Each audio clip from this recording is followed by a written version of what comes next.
Hello chess friends and welcome to Jozarov chess channel and welcome to an incredible game of the semi-final stage of the ChessKid Division 1 between Nodirbek Abdusattorov and Fabiano Caruana. So this match between the two of them was really an epic one, was really great with many ups and downs, and it was, I think, also a certain clash of generations because Fabi is of course this Magnus Carlsen Nepo generation. On the other hand, Nodirbek is this rising star generation. It's this beautiful new generation that's coming. We have Gukesh here, Pragananda, we have here Arjun Erigaisi, Nodirbek, of course, Alireza Firuja. I would also count into this generation. So in my opinion, chess has a dynamic future, but not also dynamic future. Chess, I think, has a bright future because it's not a rare case anymore that Nodirbek maybe wins a game against Magnus or wins a game against, I don't know, Dingler, or maybe Fabiano loses to Pragnananda or something. So no, they're equal now already to the top grandmasters. So in my opinion, in the next couple of years, we'll have even a better activity in the chess community. I think these rising stars are making huge impact in the chessboard for sure. So let's see now what happened. We are now in the game 4 of their match. They had to play 4 rapid games, and the first 3 games ended with 1 win for Nodirbek, 1 win for Fabiano Caruana, and 1 game ended with a draw. Now in the round 4, it was already the decisive game. So who wins now this game will move up to the super final of this beautiful chess event. So let's see now what happened. Nodirbek with the white pieces opened with the move d4. Fabi's response was knight to f6, c4,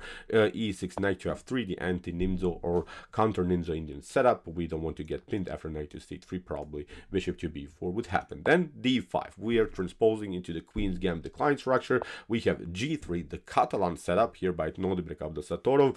I like to call the Catalan always the dynamic queen's gambit opening because the queen's gambit and queen's gambit declined variations are more solid. Of course, the Catalan opening is more dynamic, leads many times into complications, leads into asymmetrical pawn structures, leads into dynamic positions. So a good choice here by Nodirbek to spice up the game with the beautiful Catalan opening. So bishop to e7, bishop to g2. We have now kingside castling, and now we have a very interesting idea by Nodirbek Abdusattorov. I would call it really this accelerated Botvinnik idea. We have recently started to do some studies here on my YouTube chess channel about the Botvinnik variation of the Catalan opening. You can check it out. Here's the link of our studies of the Catalan opening. We have explained this idea to move queen to d3, and we have also recently explained how to battle against this early queen to d3 setup. Usually white goes into the late queen to d3 move, first place castling, then c6, knight to c3, and then with b6, the queen to d3, bishop to a6. This would be now the normal setup of the Botvinnik variation, where white is preparing the move e4. On the other hand, white also get challenged here by black on this diagonal. So it's really a spiced up game, it's really a dynamic game. Now with this early queen to d3 move, Nodirbek is announcing already a dynamic game already with the preparation to play knight to c3, e4, even in some lines without castling. So that's why Fabi has to be accurate now. He plays now the move b6 immediately, wants to challenge now the queen, of course, with the move bishop to a6 and then of course attack the diagonal where already the queen is, and also where the pawn on c4 is. So that's why Nodirbek undermines the pressure here with the move c takes d5. He doesn't want to get pinned, of course, by the bishop here on a6. In the game, knight to d5, tricky move by Fabi. E takes d5 is not so good, I think, here for black. E takes d5 it's a slightly worse continuation because after knight to c3, notice that the bishop on b7, when black is developing the bishop on b7, is a little bit blocked out by its own pawn. So that's why this line I really like more by Fabi, knight to d5, because if you play aggressively now with the move e4 here against the knight, it's not working because, as we said, you didn't castle. Now you get destroyed by the bishop's activity, queen to b3, and now I'm not seeing good defenses here anymore for white. This is a messed up game here for white for sure. The knights are very active here, the bishop is very active. This one is the king is stuck in the center, so you can defend it, but I think white is really an unpleasant game. So that's why after move knight to d5, Nodirbek simply castles out of the attack. We have bishop to b7 now by Caruana, knight to c3. We have now knight to d7, and now again knight to d5 here by Nodirbek. Nodirbek is simplifying the game by training off more pieces. So we have now e takes d5, which which of course leaves now a little bit this Lyceward bishop out of game. The Lyceward bishop is not such a good piece, but of course now Fabiano Caruana cannot be challenged anymore by Nodirbek's idea with the move e4. e4 was the beginning, the so-called Botvinnik idea, but it's not working now anymore because the pawn on d5 is now standing in the way. So here Nodirbek has to find different opportunities, so that's why he played the move bishop to f4, finding of course new targets in the position. Obviously the weak square or the weak pawn in the position is the c7 pawn. c5, Fabi advances the pawn. b3, very important, not allow black here to make progress, because let's see, maybe bad move, then c4 is going to happen, b5, a5, b4. Suddenly black builds this pawn majority attack here on the queen side, and I guarantee you white will not have his fun here for sure. So that's why b3, very nice prophylactic and defensive move here by Nodirbek Abdusattorov. So a5, Fabi continues the pressure on the queen side, which is a good choice. Rook from f to d1, we have a4 here by Fabi, and now rook from a to c1, simply occupying the c file. So a takes b3, we have a takes b3, rook to a3 here by Fabiano Caruana. The huge threat is of course the move c4. For instance, you play, I don't know, maybe something like h4, then c4 would be very, very dangerous again for white to handle. Black would use the pin here on the third rank, and white has to step back, and again maybe this pawn majority attack is working with b5, b4, c3 and similar stuff. So that's why queen to c2, Fabi Nodirbek Abdusattorov gets out of this mess here on the third rank. We have now rook to e8, we have h4. Here Nodirbek is making progress on the king side. We have h6, and now queen to b2, attacking simply now the rook, and the rook drops back here to a8. And let's stop and evaluate a little bit of position. This is pretty equal, I think. White has maybe a better activity with the dark square bishop, has also here maybe a tension around the square d5, but I like here black's potential progress on the queen side.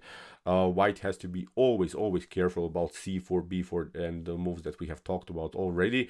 So it's not easy for white to make progress, especially because you don't have the e4 goal that you started with. So in my opinion, this is a pretty equal position, especially maybe if more pieces will trade it off, like knight to e5, knight to e5 or something. So then of course this is simply a drawish line for sure. So in the game, Nodirbek continues with this idea. He probably didn't find any better solutions of the position. That's why he tried to spice up the game by maybe trading off the queens, maybe even to create an imbalanced pawn structure like this with d takes e5, maybe pressuring the d5 pawn. Maybe this would be some kind of an idea, but of course Fabi is a calm player. He plays bishop to f6, regroups simply, and battles now for the e5 score. Now we have b4 by Nodirbek, simply challenging now here the queen side, and now comes the critical moment of the game, because the move b4 was actually a tricky idea here by Nodirbek, because if Fabi would have played the move c4, then of course knight to c4 is in my opinion even winning, because after b takes c4, bishop to b7, white would continue the game with an extra pawn, would continue the game with the bishop pair, and has now this center that can be maybe pushed e5, d5. The pawns are rolling in the center, so it's a bad game. So that's why Fabi had to be careful what to do here in this particular position. And now the huge question is, of course, c4 is not working. What should we do? Should we play here c takes b4 or c takes d4? Maybe you can pause the video and try to see now the best continuation here for black. The question is c takes d4 or c takes b4. This is now the tricky part of the game, and I think this was already the crucial moment of the game. Because of this move, Fabiano Caruana got in huge positional problems. Okay, the best move here for black is actually to pick up the d pawn. After c takes d4, of course, now the knight is loose here, so that's why many things can happen. Knight to d3 is also, I think, a good continuation here for white. It's still a drawish position. Black gained the pawn, but these are double pawns, and this is now an isolated pawn, and I think this knight on d3 builds this beautiful blockade on the d file, and it's a pretty solid position now, I think, for both sides. You can also play maybe knight to g4, attacking now the bishop, but then d3 happens, attacking maybe the queen. Knight to f6, queen to f6 simplifies the game, I think, enough again if you trade off of the pieces, still pretty equal material, and in my opinion this would be also a solid position for both sides. But Fabi made a huge blunder. He played c takes b4. Really wild stuff. So notice now, after move c takes b4, still Fabi has the weak pawn on b4, still Fabi has the pawn on b6 as a weakness, and also the d5 pawn is weak. And notice now the knight on e5 is not loose, so that's why here and also the c file is open. Now Nodirbek had, I think, immediately the chance to win the game. He had really a beautiful tactical shot that unfortunately for him missed, but here the cool idea would have been probably the move knight to f7. Look what happens after knight to f7, king to f7. We play rook to c7. If you protect the bishop like this, then you get this one, rook to b7, rook takes b7, and now bishop to d5. You get the fork against the king and the rook, and you gain again too much material. This is now completely winning here for white. But okay, here Nodirbek found the next best solution. Still, white is much better here. Knight to f7 wasn't played, but this would be a cool tactical shot. But Nodirbek continued to be active. He played knight to c6. We have bishop to c6 and still rook to c6. Now white is continuing the game with the bishop pair and still has this target. The pawn on d5, the pawn on b4, and also the pawn on b6 are obvious weaknesses in the position. So rook to a5, protecting the pawn, bishop to h3. We have now knight to f8 by Fabiano.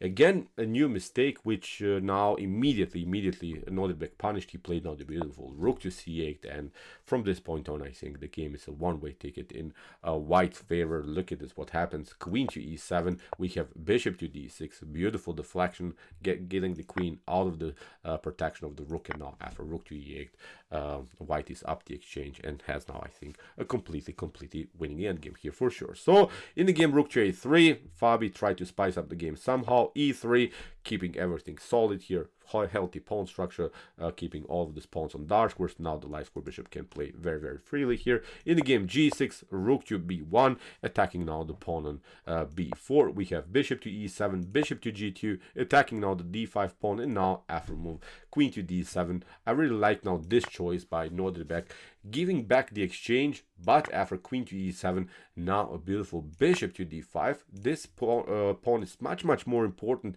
than the pawn on b4. If you play maybe something like here queen to b4, then of course still maybe white black can maybe defend the pawn on d5 and maybe can somehow defend its position, but the better choice was the move bishop to d5. Really good choice here by by Nodirbek, because after rook to a5, we have bishop to c4. Now b5, bishop drops back, knight to e6, and you see now we have always time to take out this pawn, but the most important thing is that there's no pawn on d5. Really good tactic here by Nodirbek. So queen to b4, rook to b4.